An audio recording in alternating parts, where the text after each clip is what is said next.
Un gusto poder compartir esta mañana con los ilustres visitantes que nos acompañan desde lejos, tanto del mundo árabe como del resto de países de Sudamérica.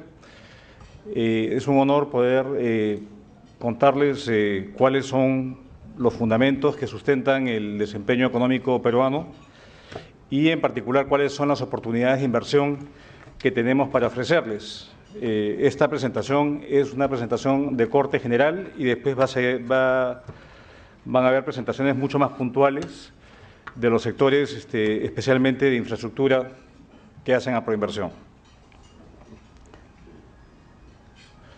Inicialmente quisiera empezar por el punto de partida, que yo creo que es un punto de partida envidiable sobre el cual uno puede construir una agenda de reformas, una agenda que permita atender los desafíos que aún persisten en nuestro país y donde evidentemente el crecimiento basado en la inversión privada, tanto doméstica como extranjera, y las mejoras en productividad es importante en una coyuntura complicada, como vamos a apreciar, para la cual creemos que tenemos el instrumental y estamos implementando las políticas para que nuestro país mitigue parte de este shock externo de cara a un entorno menos favorable. Como ha sido ratificado por el Premier y por múltiples analistas, la década pasada ha sido una década de alto crecimiento en nuestro país. Es, sin duda, la mejor década que hemos tenido en nuestra historia. Crecimiento sostenido en promedio de más de 6%, que nos ubica en una liga de países de alto crecimiento, conjuntamente con la China, la India, algunos países, incluso del Medio Oriente, que han registrado tasas por encima del 6%. Y esto ha sido un crecimiento sostenido, incluso tomando en cuenta el periodo del 2008-2009, donde hubo un bache en el crecimiento a raíz de la crisis internacional. El Perú continuó creciendo poco, pero creció.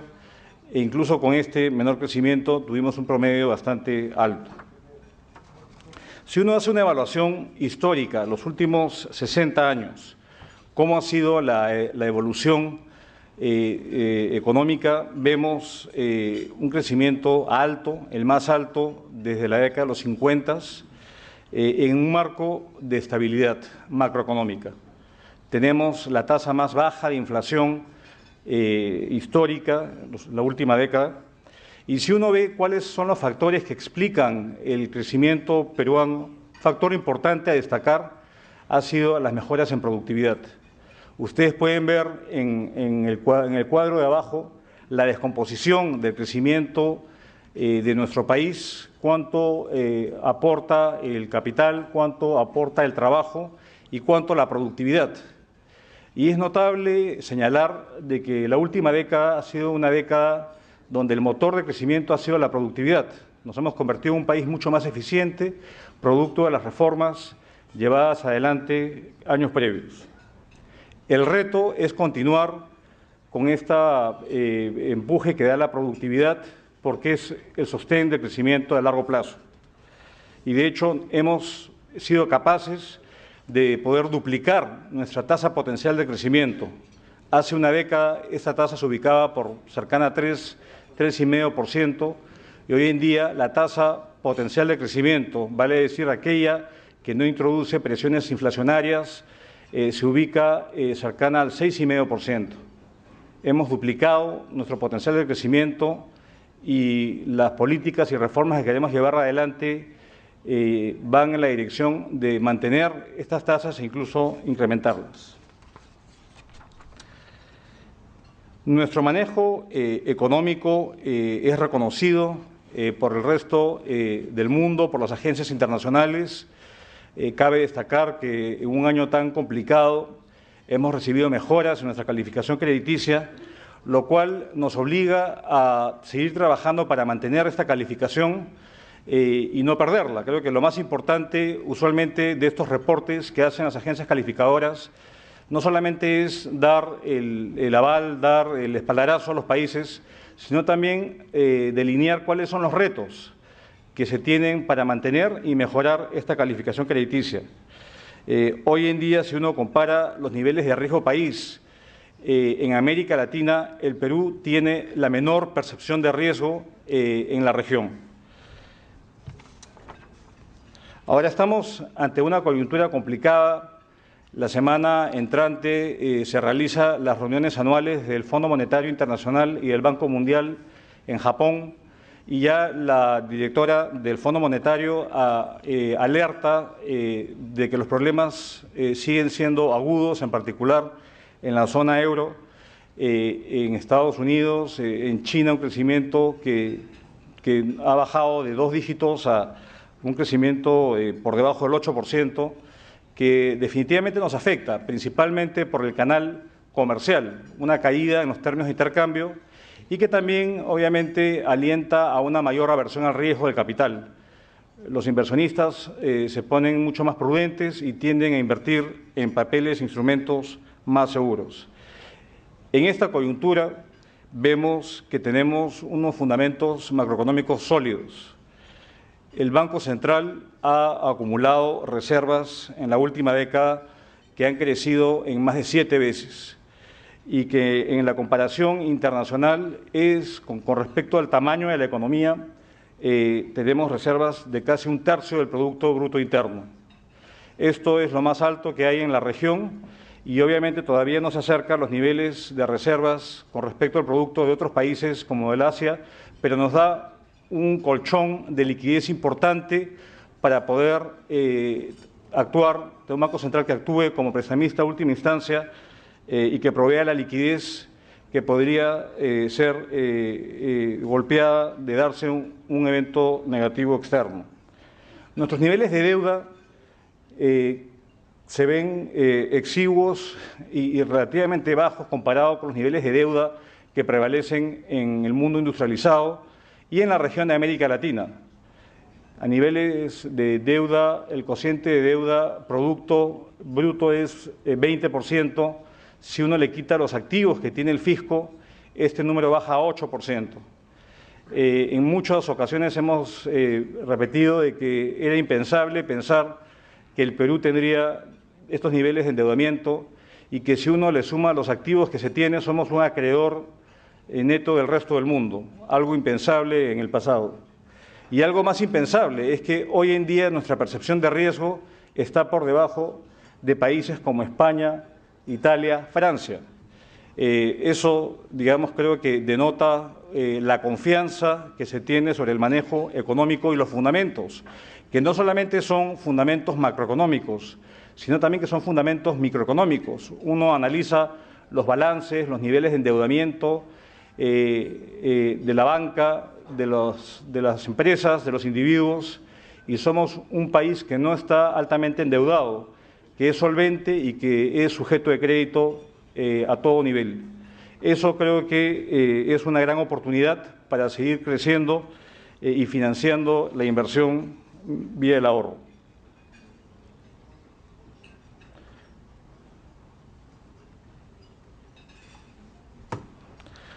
Parte del desempeño que hemos tenido ha sido dinamizado por la inversión privada, como lo dijo el primer ministro.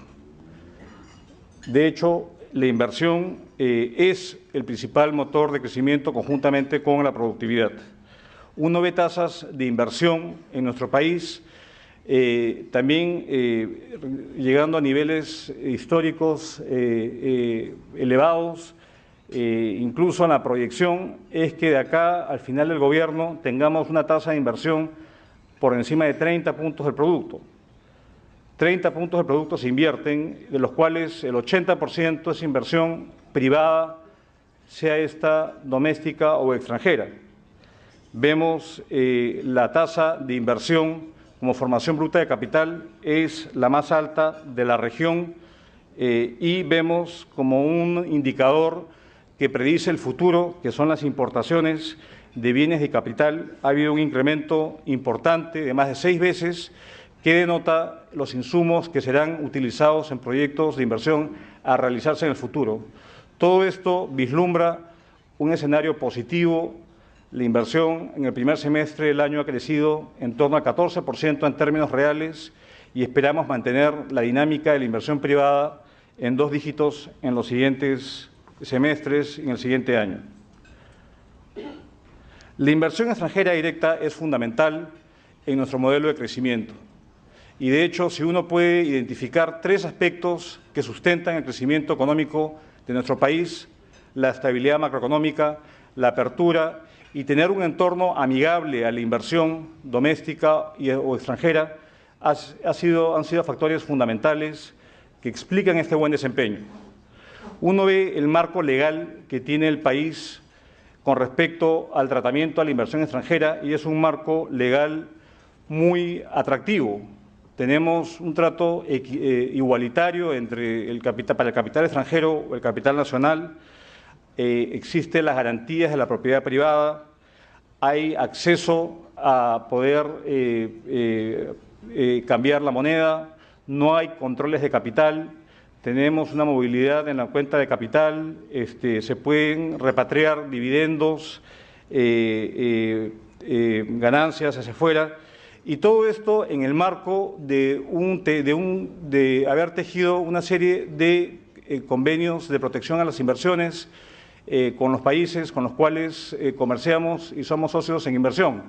Esto es importante y a esto se le suma el deseo nuestro de continuar avanzando con distintos instrumentos, más allá de los tratados de libre comercio, los tratados de protección a la inversión.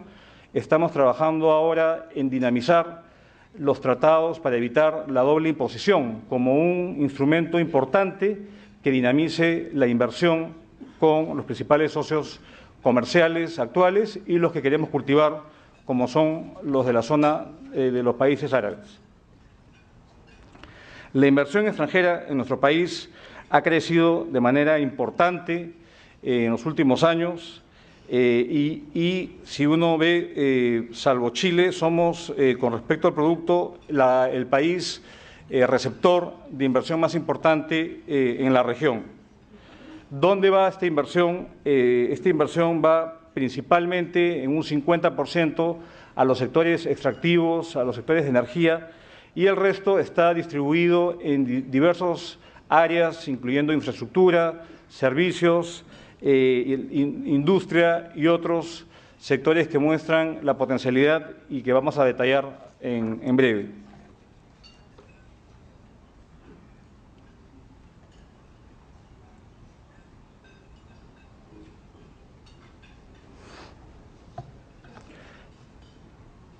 Acá este gráfico no se ve tan bien, pero creo que es importante resaltar que el comercio ha sido un factor singular del país, una apuesta por la apertura. Nuestro país es quizá hoy en día uno de los países más abiertos de América Latina. Es un país que rechaza el proteccionismo, es un país que apuesta por la eficiencia y la productividad de sus empresas exportadoras. Y, de hecho, se ha tejido un intenso engranaje de tratados de libre comercio con los principales socios comerciales. Falta, obviamente, avanzar con los países de la Liga Árabe, pero tenemos tratados de libre comercio con más del 90% de nuestros socios comerciales. Y lo importante de estos tratados no solamente son las preferencias arancelarias que se otorgan, sino los efectos dinámicos.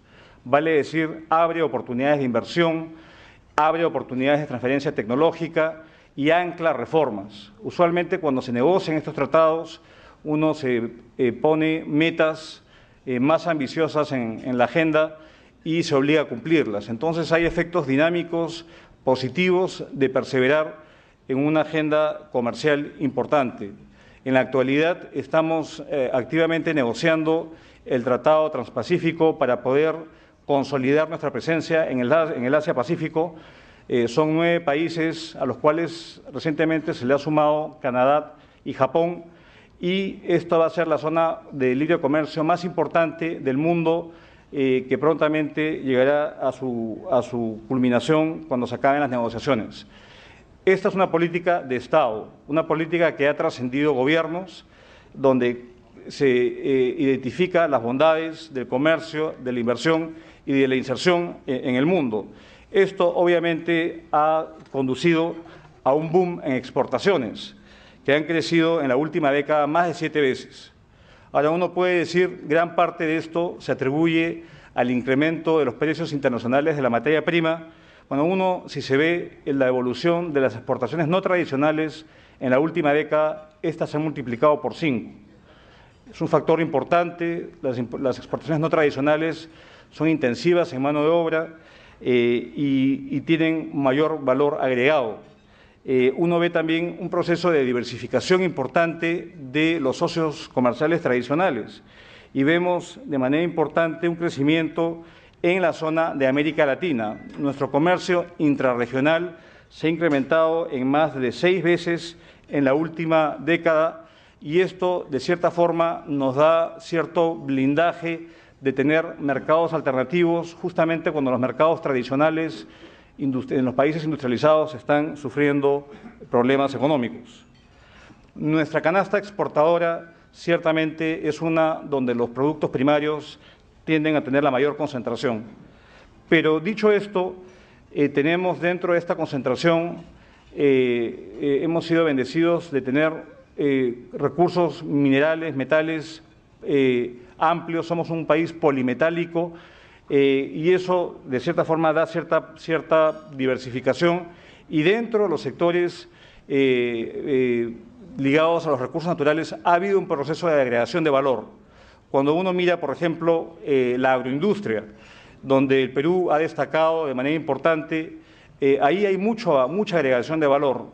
Poder exportar vegetales frescos, espárragos, alcachofas, a mercados tan lejanos y sofisticados como en Japón, Europa, el Asia, involucra definitivamente añadir valor, innovación en la cadena de frío y tecnología que muchas veces se subestima. Y es un trabajo que se ha venido realizando especialmente el sector privado nacional, y esto demuestra la potencialidad que hay de construir sobre la base de los recursos naturales industrias de mayor valor agregado, y donde tenemos todavía un espacio importante de crecimiento en el sector de servicios a partir de este rico acervo de recursos naturales que tenemos.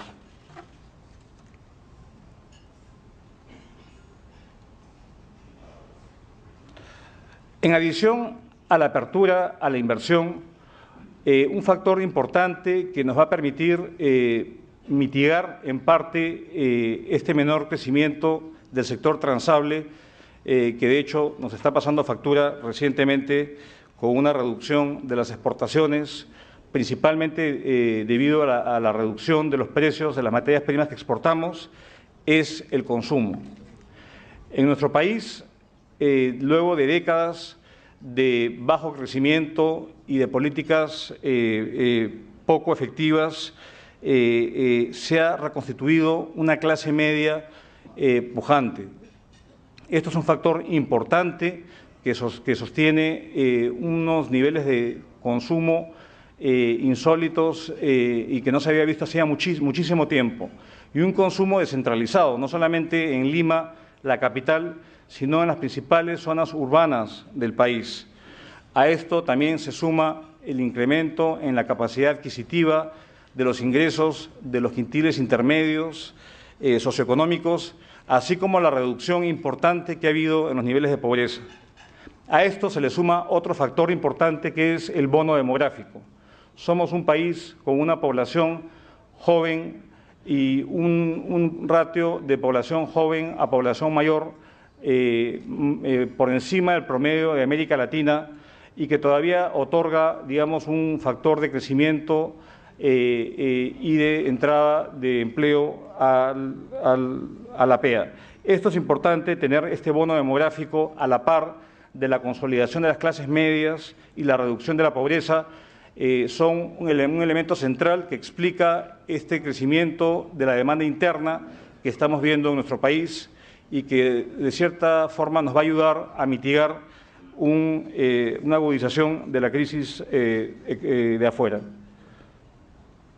Este gráfico lo he presentado en más de una ocasión, que de cierta forma resume los retos que tenemos como país hacia adelante.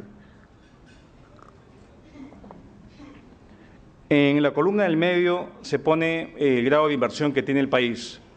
que después de Chile es el más alto de la región. Somos un país solvente, es un país que tiene acceso a los mercados de capital internacional a bajos costos, una buena historia crediticia. La primera columna que dice es el índice de la facilidad de hacer negocios. Hemos avanzado, pero en la agenda microeconómica todavía resta un gran trecho por recorrer, mejorar la productividad, mejorar la calidad de la mano de obra, cerrar la brecha en infraestructura, entre otros aspectos, son parte de la agenda pendiente que tenemos para poder consolidar el crecimiento futuro. Y donde quizás se centra la mayor expectativa del Gobierno y los objetivos es en avanzar de manera mucho más decidida en generar oportunidades para todos, donde en esta clasificación sacada del índice de movilidad social del Banco Mundial estamos aún en la cola de la distribución. Si bien ha habido mejoras importantes en reducción de pobreza, todavía tenemos un déficit y una carencia de oportunidades en segmentos amplios de la población. En particular, se han agudizado la brecha urbano-rural. En las áreas rurales todavía hay déficit y falta de acceso a servicios básicos y de oportunidades en capital humano. Esta es la agenda que estamos trabajando y sobre la cual no debemos claudicar, pero esto no es en un vacío, esto es dentro de una economía que debe mantener sus tasas de crecimiento elevadas en un marco de estabilidad y de propiciar un entorno que sea propicio a la inversión. Las perspectivas que tenemos hacia adelante son positivas. Somos un país que, dentro de las proyecciones para los siguientes años, un país que va a crecer en su potencial, incluso tomando en cuenta el hecho de que el entorno internacional va a ser menos positivo para el Perú. Uno hace un análisis de la variabilidad de crecimiento en los últimos años y la mitad es explicado por factores internos y la otra mitad por factores externos. Dado que el mundo va a crecer menos, esto tiene una incidencia sobre nuestro crecimiento y nos obliga como de manera prioritaria de atender una agenda de reformas pendientes, de cerrar la brecha en infraestructura, como comenté, de invertir más en innovación, en ciencia y tecnología, que son aspectos fundamentales donde estamos aún rezagados. Convertirnos en una economía de conocimiento, en una economía mucho más competitiva, es el reto que tenemos hacia adelante para mantener estas tasas de crecimiento. La perspectiva es positiva, crecimiento entre los más altos de la región, entre los más altos del mundo emergente, pero esto es un requisito importante y fundamental para seguir avanzando con la generación de empleo y oportunidades para que nuestro país siga progresando en el ámbito social. Sin crecimiento económico va a ser muy difícil poder cumplir las metas de reducción de la pobreza y erradicación de la pobreza extrema. Los programas sociales son un complemento sumamente importante, pero lo fundamental es mantener el crecimiento y para ello la inversión doméstica y la extranjera son fundamentales. En este sentido es la invocación, la invitación a los inversionistas del mundo árabe, a nuestros empresarios que nos acompañan de otros países de la región, de mirar las oportunidades que tenemos en nuestro país, que son oportunidades en múltiples sectores, como se ha mencionado.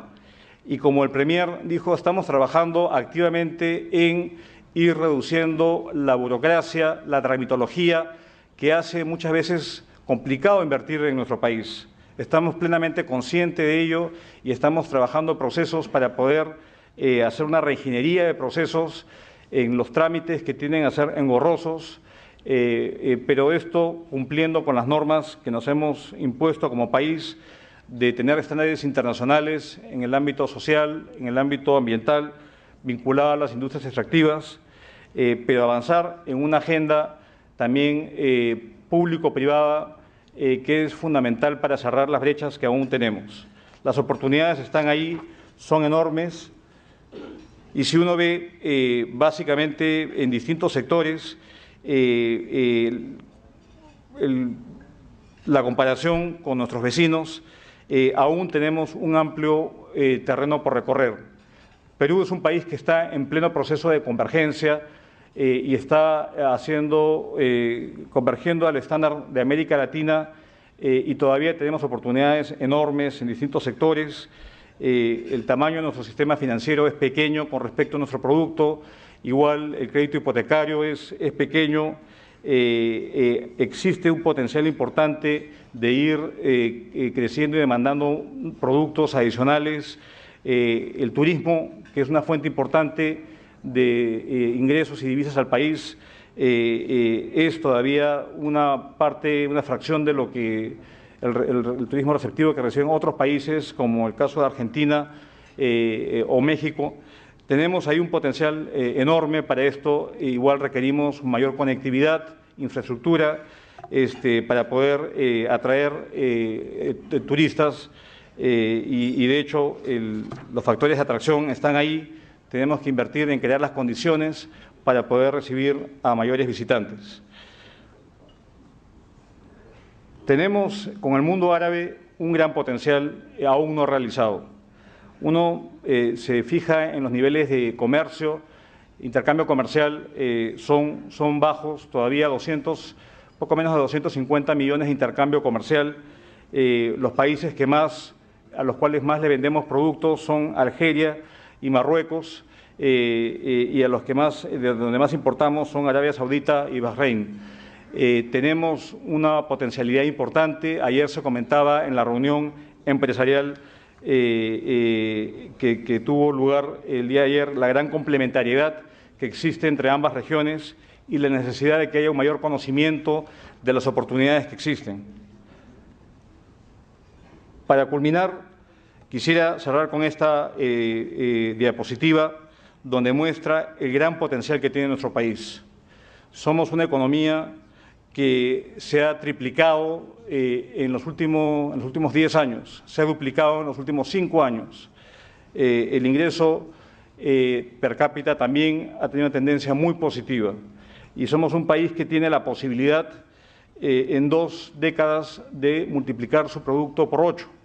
Haciendo ejercicios de prospectiva, algunos bancos de inversión nos ubican entre las 25 o 26 economías más importantes del mundo, de acá al 2050.